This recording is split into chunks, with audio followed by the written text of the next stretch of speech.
Good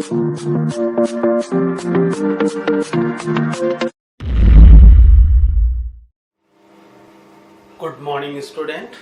Jai Shri Krishna. Our today's topic is fundamental force of nature. Okay, so you know very well about this. What is a force? Force is a attraction and repulsion between two objects. That is called the force. Okay, so let me discuss four fundamental force of nature in this session. So basically there are four fundamental force. Four fundamental force nature of nature. कितने होते हैं? Four fundamental force होते हैं nature में, that govern and operations of the wide variety and dimensions accept for are the phenomena microscopic and macroscopic domain of the nature. Okay, तो microscopic और macroscopic domains यहाँ पे एक वर्ड आया है, तो उसको अपन पहले डिस्कस करते हैं वो क्या होता है. उसके बाद अपना जो टॉपिक है फंडामेंटल फोर्स ऑफ नेचर, उस पर अपन जाए. Okay, so let me discuss microscopic and macroscopic. Okay, so यहाँ मैं राइट डाउन कर लेता हूँ माइक्रोस्कोपिक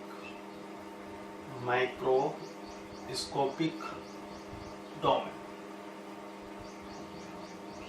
क्या होता है microscopic domain of the nature, in the nature. Okay, so includes, इसमें मैं आपको बता देता हूँ माइक्रोस्कोपी क्या होता है. नेचर में जितने भी माइक्रोस्कोपिक डोमेन में, उनमें इनको इंक्लूड किया जाता है जो पार्टिकल हो, ओके, और मॉलिक्यूल हो, एटम हो, जो स्मॉल माइक्रो, नाम से ही आपको लग रहा है माइक्रो बहुत छोटा, जबकि मैक्रोस्कोपिक होगा वो क्या होगा, बड़ा, तो कोई पार्ट होगा जो as well as celestial space body as well as astronomical scale like this, तो in the form of the macroscopic. So अपन इसको राइट डाउन करते हैं तो आपको समझ में आ जाएगा.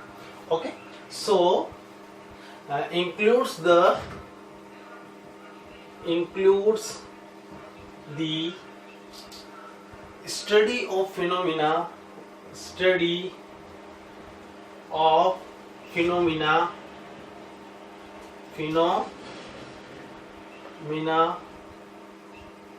involving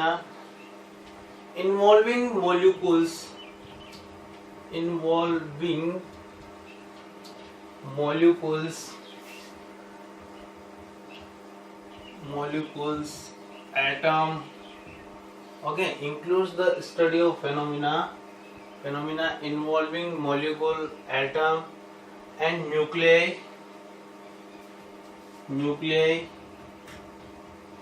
and elementary particles.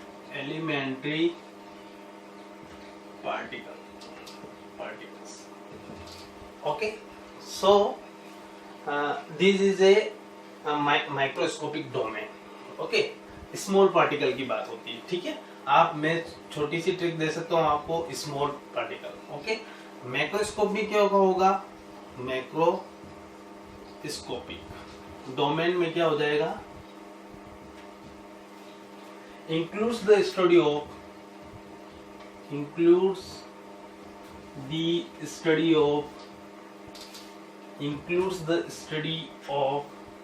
phenomena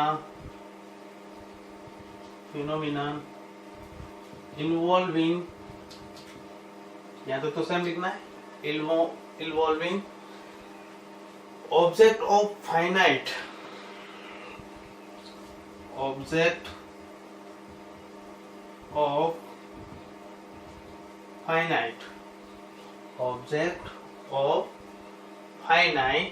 size. अच्छा, फाइनाइट साइज किस किस की हो सकती है? सेलेस्टिकल बॉडी हो सकती है, celestial body and astronomical scale. Astronomical scale पे जो भी बॉडी होती है like this sun, moon, okay, earth, the distance between the sun and earth, okay, so like this astronomical scale as well as, so in this include the microscopic domains, okay, so मैं आपको यही कहना चाहता हूँ, इसमें big particle की बात होगी, ओके, मैक्रोस्कोपिक बिग पार्टिकल, जबकि माइक्रोस्कोपिक में स्मॉल पार्टिकल की बात होगी। तो all over fundamental force which is also applied on the microscopic and macroscopic domains, okay, of the nature, ठीक है। So let me start to 4 fundamental force of nature, okay, so आप इसका screenshot ले सकते हो, okay, clean।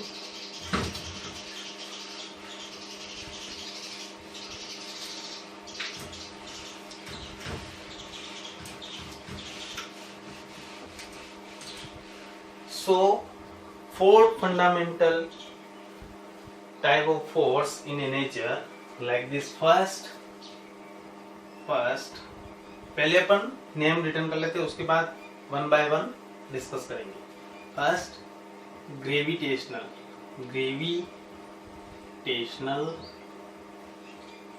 Force, second electromagnetic force, third nuclear force, इसको एक नाम और है, इसका नाम है स्ट्रॉन्ग न्यूक्लियर फोर्स,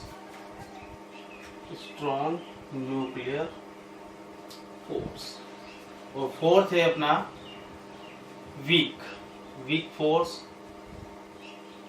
और इसको अपन वीक न्यूक्लियर फोर्स भी कहते हैं, लिख लेते चलो, week nuclear force, okay, so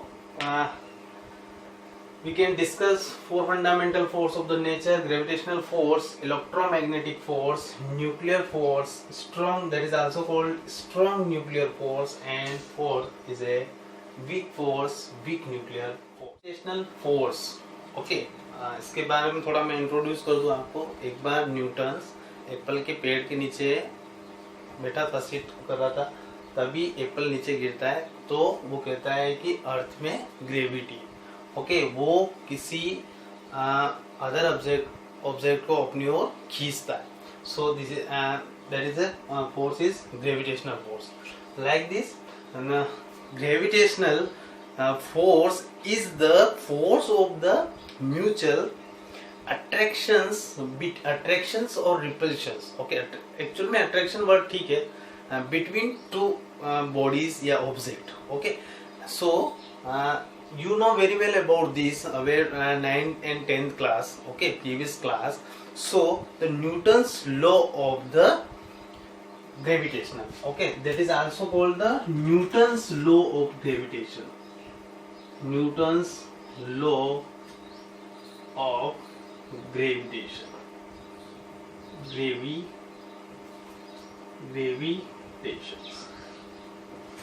okay, Newton's law of gravitation, okay. So let me start. What is a gravitational force according to this figure, okay. This is a particular body and this is another particular body. This is mass of m1, this is mass of m2, separated by distance r, small r, okay. So upon force की बात कर रहे हैं, तो अपन सबसे first gravitational force पे चल रहे हैं। तो क्या होता है ग्रेविटेशनल फोर्स, इसके बारे में बात करेंगे, Okay. Uh, According to this figure, so Newton's law of gravitational, these mutually attractions,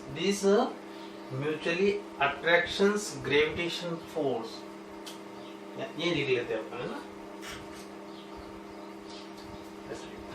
these Newton's law of gravitational, these mutually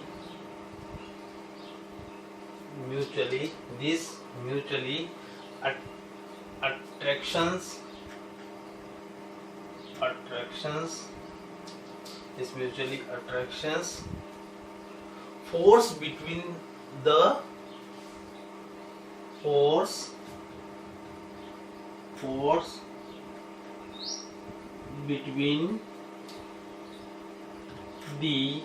तो फर्स्ट अपन लिखेंगे इसमें कहाँ अप्लाई होता है, between the two objects,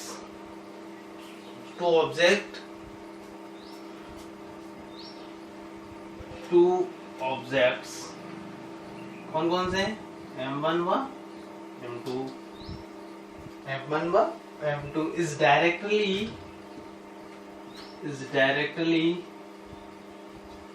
proportional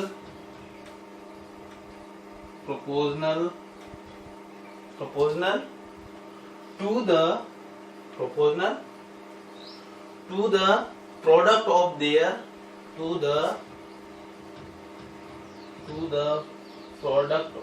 their masses. Okay, इनके जो मास होंगे उनके प्रोडक्ट के प्रोपोर्शनल होगा. देन सेकेंड क्या हो जाएगा, ये जो डिस्टेंस है इस डिस्टेंस के इनवर्सली प्रोपोर्शनल हो जाएगा. ठीक है, inversely proportional to the inversely. अच्छा, इसको अपन ने लिखा था ही नहीं, ये लिख लेते हैं ना. सो दैट मीन्स लिखेंगे एफ, ये ग्रेविटेशनल फोर्स है तो स्मॉल जी लिखूंगा, proportional to M1 M2. Okay, ये क्या है, Fg मतलब gravitational force. This is equation number first. Second की बात कर रहे थे अपन, and inversely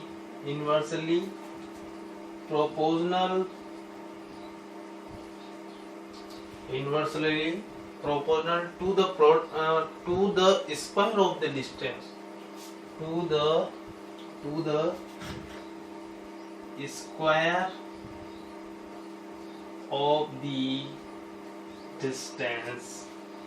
to the square of the distance, between them.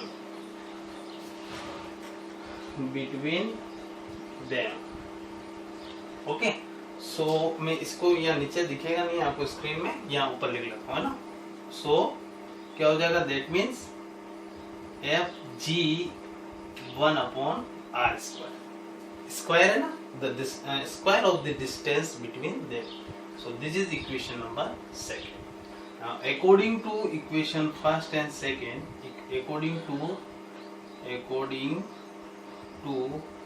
equation first and second, so क्या हो जाएगा, Fg proportional M1 M2 proportional 1/r square. So also Fg proportional M1 M2 upon r square. चलो आप एक बार screenshot ले लो इसका, फिर आगे करते हैं इसको. ओके, यहाँ कर लेते हैं ना.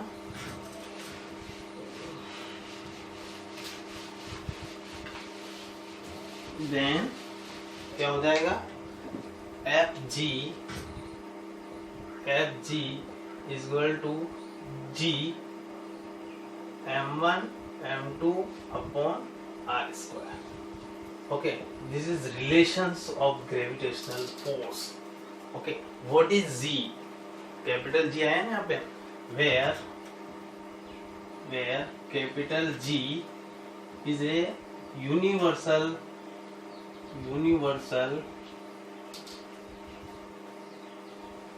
Universal gravitational constant, gravitational constant as well as इसको कांस्टेंट भी कहते हैं, लेकिन कैपिटल जी को क्या कहते हैं अपन, यूनिवर्सल ग्रेविटेशनल कांस्टेंट कहते हैं। अच्छा, what is the value of capital G? G is equal to G, इसकी स्टैंडर्ड वैल्यू है वो आपको याद रखनी है 6.67 इंटू 10 की power minus 11 newton into metre square पर KG square. Okay, two celestial body earth and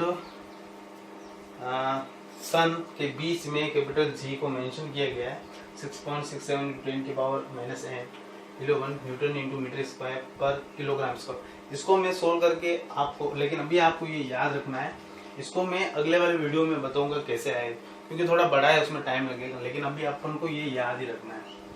okay, so G is equal to 6.67 into 10 की power minus 11 newton into metre square kilogram square. और what is G? G is a universal gravitational constant. Okay, so the gravitational force, okay, so the gravitational force is also a central force, okay, is also central force, क्योंकि ये body इस पे भी attract हो रही है, ये इस पे भी हो रही है, रिपल्शन हो रही, तो पर्टिकुलरली कहाँ पॉइंट लग रहा है? सेंट्रल। वो मैंने सारा नोट्स में लिख रखा है, ठीक है ना, दिखाने की जरूरत नहीं। This is a central force, तो आप एज वेल एज टॉपिक डाल सकते हो, this is central force. Okay, this is central force. And आप क्या लिख सकते हो इसके बारे में? So as along the line joining, line joining की बात कर रहा है। Okay, and then gravitational force is a weakest force, this is a weakest force, सबसे वीक फोर्स है। ओके, सर बड़ी बड़ी चीजें ऊपर से तो गिर जाती हैं, कैसे वीकेस्ट फोर्स होगा, लेकिन इतने फोर फंडामेंटल फोर्स है, उसमें सबसे वीकेस्ट फोर्स है। ओके, एक वीक फोर्स और है, उससे थोड़ा अच्छा है कि ना, मतलब लेकिन इतना भी नहीं है, लेकिन आपको समझ में आ रहा होगा मेरे हिसाब से। तो ये जो फोर्स है बहुत वीकेस्ट फोर्स है। ओके, नोट्स में मैंने बहुत अच्छे से डिटेल से लिख रखा है। ओके, आप उसको अच्छे से पढ़ लेना, ठीक है। Then because for the force is gravity along the range force। Okay, तो इसकी रेंज क्या होती है? एंडलेस होती है। इसकी रेंज क्या लिखेंगे अपन? रेंज एंडलेस कह सकते हो आप, एक वर्ड और लिख सकता हूं मैं, इंफिनिटी, ये सिंबल होता है इंफिनिटी। ओके, आप ये भी लिख सकते हो, चलो कोई दिक्कत नहीं है ना। अच्छा, मैंने यहाँ पे जी का 6.67 इंटू 10 की power minus 11 newton into metre square kilogram square. Okay, इसकी डायमेंशन फाइंड करते हैं अपन। ओके, इसकी डायमेंशन निकालते हैं। ओके, इसका स्क्रीनशॉट ले लो एक बार, इधर वाले का। अभी ये अपन ने लिखा, ये तो पहले ले लिया अपन ने, है ना, इसका ले लो एक बार। ओके, सो डायमेंशन की बात कर रहे थे अपन। देखो, न्यूटन इंटू मीटर स्क्वायर पर किलोग्राम स्क्वायर, तो ये अपन ने लिख दिया, लेकिन इसके अकॉर्डिंग अभी मैं डायमेंशन फाइंड करूंगा, देखना आप कैसे फाइंड करते हैं। Okay, so dimension of capital ji, what do means capital G is a universal gravitational constant. Okay, अब सिंबल में बात चलेगी, ऑल ओवर फिजिक्स में किस में बात चलती है? सिंबल। ओके, सो वो पहले लिख लेते हैं, न्यूटन इंटू मीटर स्क्वायर पर kilogram square.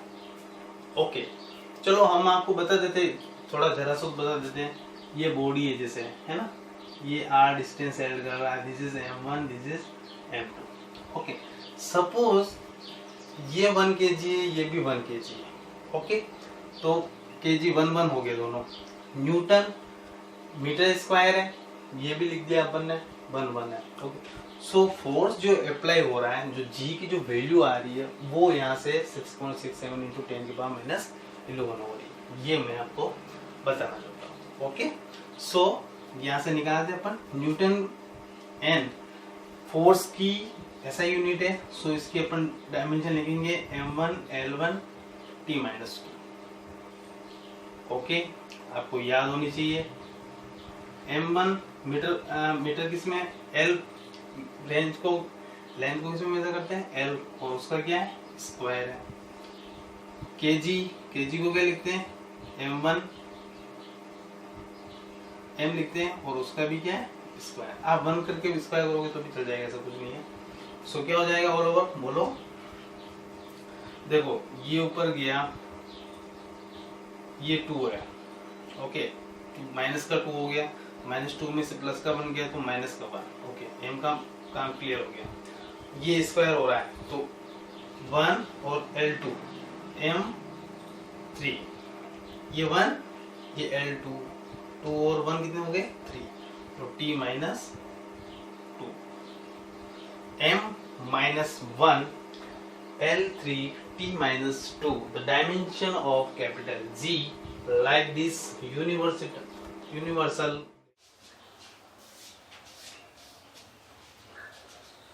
So next topic is electromagnetic force. Okay, so you know very well about this. Charge have 2 types, plus q then minus q. Okay, atom में आप देखते हो कि पर्टिकुलर न्यूक्लियस होता है, nucleus में proton और न्यूट्रॉन होता है, और इलेक्ट्रॉन उसके सराउंड में ऑर्बिट में चक्कर लगाता है। ओके, सो इसके द्वारा ये जो इलेक्ट्रॉन है, ये इलेक्ट्रॉन इसके ऊपर एक फोर्स अप्लाई करता है। वो फोर्स एक सराउंड में इलेक्ट्रिक व मैग्नेटिक फील्ड को प्रोड्यूस करता है। साथ ही वो ये भी बताता है कि जहाँ पे इलेक्ट्रिक फील्ड प्रोड्यूस होगा, जहाँ पे मैग्नेटिक फील्ड प्रोड्यूस होगा, तो वहाँ पे एक फोर्स अप्लाई होगा। वो फोर्स होगा अपना electromagnetic force.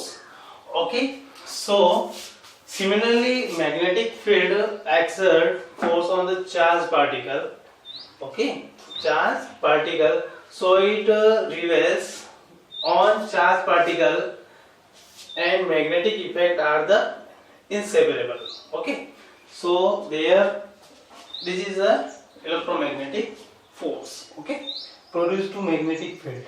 Okay, so according to this force, according to this force, okay, according to this force, mutually attractive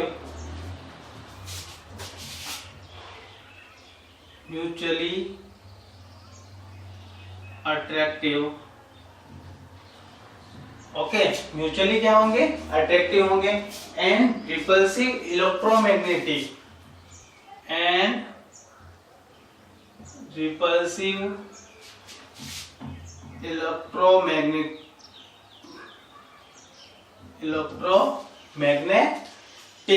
force between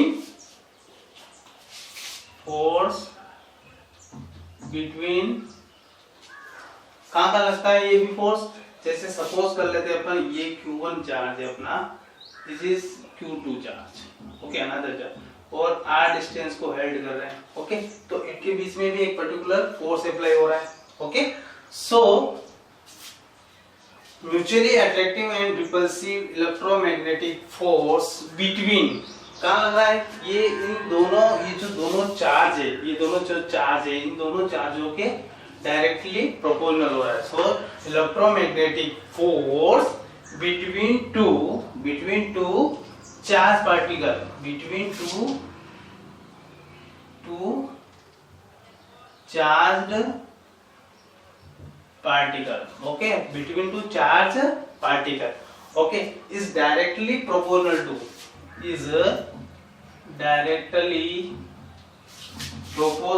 the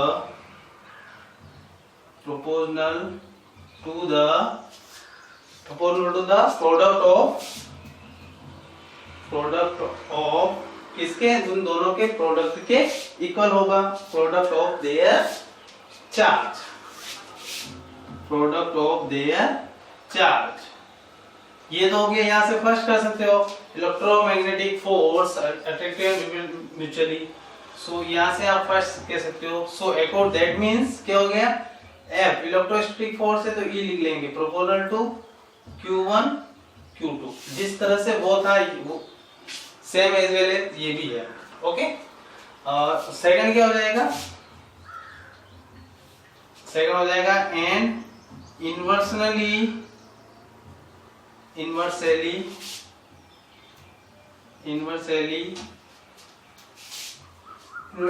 proportional to the square of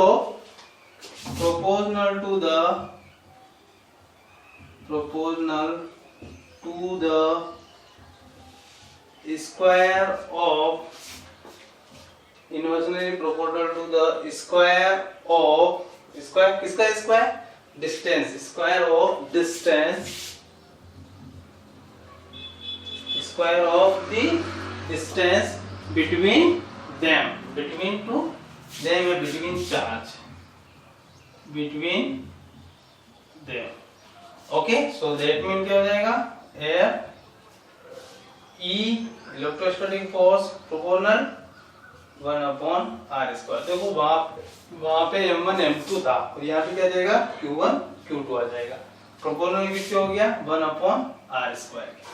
okay, so this is equation number first, this is equation number second, that is clear।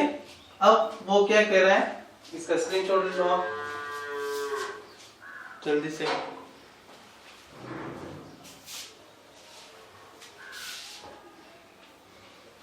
Okay, so according to equation first and second, so clean कर रहा हूं मैं।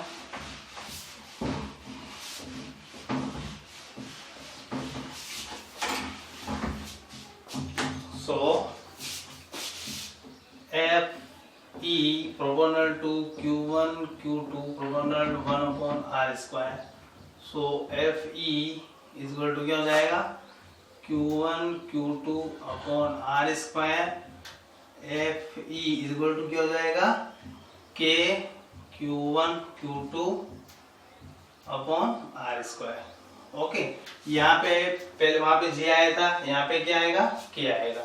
Okay, constant आप कुछ भी ले सकते हो, kg का सब कुछ नहीं है, लेकिन आपको बताना पड़ेगा कि ये सिंबल होता है, लेकिन प्रॉपरली अपन को K लिखते, जो मैंने भी यहाँ पे पुट किया है K। Okay, K is a constant है, कांस्टेंट। और what is the value of K, is equal to 1/4πε0, that is also 9 into 10 की power 9। Okay, so the value of the K is constant। Okay, so अच्छा 1/4πε0 क्यों लिखा मैंने K को, इसका मैं रीजन बताता हूँ। देखो आप, जैसे कोई ये Q1 चार्ज है, ये Q2 चार्ज है, ये Q1 चार्ज है, ये Q2 चार्ज। अच्छा, ये स्पेस में सराउंड में ये 2π 360 बना रहा है। ओके, पाई 2π और 2π 4π, और एक्चुअल में ये दोनों सेपरेटेड है किसी पर्टिकुलर डिस्टेंस के साथ। ओके, तो ये किसी फ्री स्पेस में, ओके, एयर में होंगे या किसी में होंगे, तो पर्टिकुलरली उसका कुछ भाग ही होगा, तो उस एयर में इनकी प्रेजेंस कितनी है वो प्रेजेंस को बताता 1/4πε0। ओके, सो ये है। सो एप्सिलॉन नॉट यहाँ पे क्या है, epsilon not absolute permittivity, absolute permittivity for free space, okay, what is the value of epsilon naught, 8.85 into 10 की पावर 8.85 into 10 की power -12 coulomb square newton into metre square. इसका जस्ट उल्टा हो जाएगा। ओके, एफई का जस्ट उल्टा हो जाएगा, कूलम ऊपर आ जाए, यहाँ से निकाल सकते हो आप। देखो यहाँ से देखो, के एफई इंटू आर स्क्वायर हो गया, एफई इंटू आर स्क्वायर हो गया, और Q1 Q2 एफई को किसमें, अब अपन को इसकी यूनिट लिखनी है के की, ये नीचे जाएगा। ओके, सो ऑल ओवर क्या हो जाएगा एप्सिलॉन नॉट, तो के का ये हो गया एफी अपॉन के ये वाला, तो इसका जस्ट उल्टा हो जाएगा, तो Q1 Q2 ऊपर चला जाएगा और ये वाला नीचे आ जाएगा, तो मैंने वही लिखा। ओके, सो क्योंकि एप्सिलॉन नॉट यहाँ पे है ना, इसका अपोजिट हो रहा है, इनवर्स हो रहा है, ये वाली जो फॉर्म है ये, इसको आप ऐसे भी लिख सकते हो ना 1/4 पाई एप्सिलॉन नॉट, और एप्सिलॉन नॉट किसके इक्वल हो जाएगा 1/4 पाई के। तो इस फॉर्म को मैंने रिवर्स करके लिख दिया, इसकी जो यूनिट होगी ना उसकी जस्ट रिवर्स होगी। Okay, that is clear, coulomb square upon newton into metre square. Okay, so this force is infinite force. Important point के बारे में बात कर ले, ये इनफाइनाइट फोर्स है, इनफाइनाइट फोर्स। ओके, और क्या बताता है ये इनफाइनाइट फोर्स के साथ, depend on medium and velocity of charge, depend on medium air vacuum कुछ बोल सकता है, and velocity of charge, velocity of charge. Okay, exchange particle इससे क्या हो जाएगा, एक्सचेंज पार्टिकल, एक्सचेंज पार्टिकल में बात करें तो उसका एक्सचेंज पार्टिकल क्या हो जाएगा, इज फोटोन। क्या होता है, फोटोन। इसका आपने नाम शायद 10th क्लास में भी सुना होगा, लेकिन इसके बारे में बता देता हूँ। ये एक अनरेस्ट्रिक्टेड पार्टिकल है, यानी इस पे कोई चार्ज नहीं होता है, नो चार्ज। इसका स्क्रीनशॉट लो एक बार आप, फिर इसके बारे में बताता हूँ फोटोन के बारे में। ओके, सो फोटोन के बारे में थोड़ी बहुत बात कर लेते हैं, क्योंकि अब आपने फिजिक्स ले ली तो डिटेल तो बताना जरूरी बनता ही है। तो फोटोन के बारे में मैं आपको थोड़ा बता देता हूँ। फोटोन के बारे में, ये अनरेस्ट्रिक्टेड पार्टिकल है, unrestricted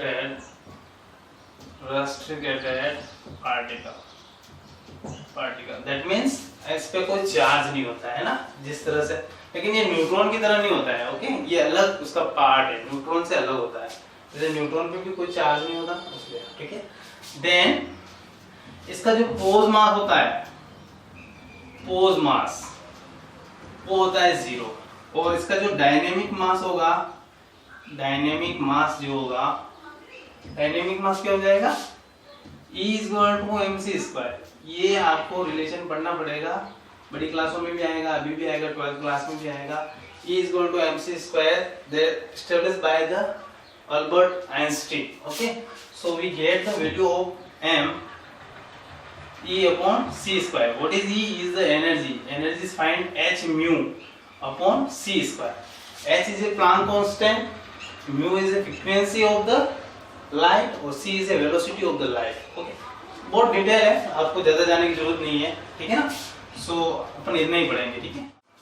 so strong nuclear force, what is strong nuclear force, like this is A atom, and in a nucleon the proton and neutron inside, the electron orbit to circular motion of the nucleus. Then so the strong nuclear force is a force so bind nucleons. The proton and neutron, the combination of the proton and neutron is called the nucleons, together in the nucleus of an atom. That is called the form of strong nuclear force. Okay, so this is basically okay, ये आपको form में electron जैसे कि चक्कर लगा रहा है, और प्रोटॉन और न्यूट्रॉन ये कंबाइन में इसको पकड़ के रखता है, बांधे रखता है, कंबाइन करता है। ओके, तो इनके बीच में जो फोर्स अप्लाई होता है वो स्ट्रॉन्ग न्यूक्लियर फोर्स। अच्छा, इस फोर्स को आगे वर्ड अपन ने स्ट्रॉन्ग क्यों लगाया, बिकॉज स्ट्रॉन्ग, ये फोर्स अपन इसलिए स्ट्रॉन्ग कह रहे हैं क्योंकि प्रोटॉन न्यूट्रॉन इनके बीच में जब फोर्स लगता है तो कम से कम 10 की पावर 4 न्यूटन का फोर्स अप्लाई होता है। कितना फोर्स अप्लाई होता है, 10 की पावर 4 न्यूटन, जो कि सबसे ज्यादा मैक्सिमम है। ओके, और सबसे ज्यादा स्ट्रॉन्ग है। बाकी जितने भी फोर्स होते हैं उन फोर्स से सबसे स्ट्रॉन्ग न्यूक्लियर फोर्स होता है। ओके, इसकी रिलेटिव स्ट्रेंथ की बात कर लेते हैं। रिलेटिव स्ट्रेंथ इसकी होती है 10 की पावर 38, 10 की पावर 38 टाइम्स। ओके, और इसकी हाई एनर्जी होती है। ओके, क्या होती है? हाई एनर्जी होती है। बस इसमें इंपॉर्टेंट पॉइंट यही है, आपको यही पढ़ना है। और ये सबसे ज्यादा स्ट्रॉन्ग है दूसरे जितने भी फोर्स है उनके बनिस्पत। ओके, सबसे ज्यादा स्ट्रॉन्ग है। This is strong nuclear force.